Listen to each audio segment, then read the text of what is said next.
অরুণাচল প্রদেশের তাওয়াং আসার আমার অন্যতম প্রধান উদ্দেশ্য ছিল এই তাওয়াং মঠ দেখার। ভারত ও তিব্বতের সংস্কৃতির এক অনন্য মেলবন্ধন এই তাওয়াং মঠ। এটি শুধু একটি ধর্মীয় স্থান নয়, এটি ইতিহাসের জীবন্ত সাক্ষী। যদি কখনো তোমরা জীবনে শান্তি খুঁজে পেতে চাও, তবে একবার হলেও এই তাওয়াং মঠে আসা উচিত। এখানে এলে পাহাড়, মেঘ আর প্রার্থনার সুর মিলেমিশে তৈরি করেছে এক অপার্থিব পরিবেশ। এই হচ্ছে মনস্ট্রির চারিদিকে সৌন্দর্য, কি সুন্দর লাগছে। আর এখানে যে গুরুরা আছেন তাদের সঙ্গে ছবিও তুলেছিলাম, খুব ভালো এনারা। এই তাওয়াং মঠ প্রতিষ্ঠা করেন মেরাং লামা লোদ্রে গাস্তো। কিন্তু এর পেছনে একটা খুব ইন্টারেস্টিং কাহিনী আছে। ধরা হয় তিনি প্রথমে ঠিক করতে পারছিলেন না কোথায় মঠ বানাবেন। তখন তিনি ঘোড়ায় চড়ে বের হন, আর ঘোড়া যেখানে থেমে যায় সেই জায়গাটাকেই ঈশ্বরের ইচ্ছা বলে মনে করা হয়।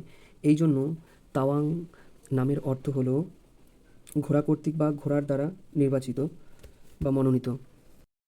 এই মঠে প্রবেশ করার জন্য আমি পারমিশন নিয়েছিলাম। পারমিশন নিয়েছি, ওনারা বলেছেন যে হ্যাঁ যাও, তুমি ভিডিও করতে পারো। এই মঠটি প্রতিষ্ঠিত হয় 5th দলাই লামার আশীর্বাদে। আরেকটা কথা বলি, দলাই লামা হচ্ছে তিব্বতের ধার্মিক গুরুকে দলাই লামা বলা হয়।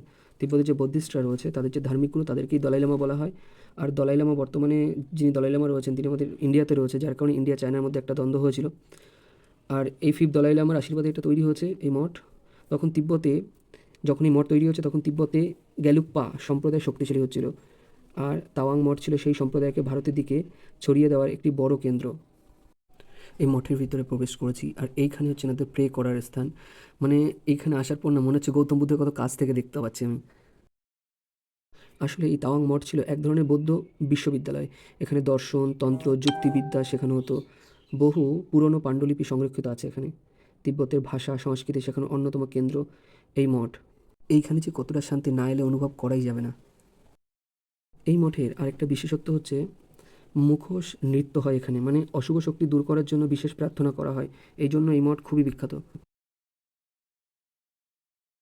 এই মঠের গুরুত্ব প্রধানত তিনটে কারণে খুবই গুরুত্বপূর্ণ। এক হচ্ছে ধর্মীয় কেন্দ্র, গ্যালুপ্পা বৌদ্ধ ধর্মের প্রধান কেন্দ্র সেই হিসাবে। শিক্ষার কেন্দ্র, প্রাচীন জ্ঞান পাণ্ডুলিপির ভাণ্ডার এই মঠ। আর রাজনৈতিক গুরুত্ব হিসেবে বলা যায় ভারত চীন সীমান্তের কাছে অবস্থিত। কতটা শান্তি এখানে, আর বৌদ্ধের যে গুরুরা রয়েছে না, খুব খুব ভালো এনারা। খুব সংক্ষেপে যদি তাওয়াং মঠ সম্পর্কে বলা হয় তাহলে এটি ইতিহাস, ধর্ম, রাজনীতি, সংস্কৃতির এক বিরল মিশ্রণ। এই তাওয়াং অঞ্চলে যদি প্রাচীন ইতিহাস জানতে হয় তাহলে আমাদের বুঝতে হবে তাওয়াং মঠ যখন নির্মাণ হয় তার অনেক আগে এই অঞ্চলে মনপা উপজাতির বাসস্থান ছিল। মনপারা তিব্বত সংস্কৃতির সাথে গভীরভাবে যুক্ত ছিল।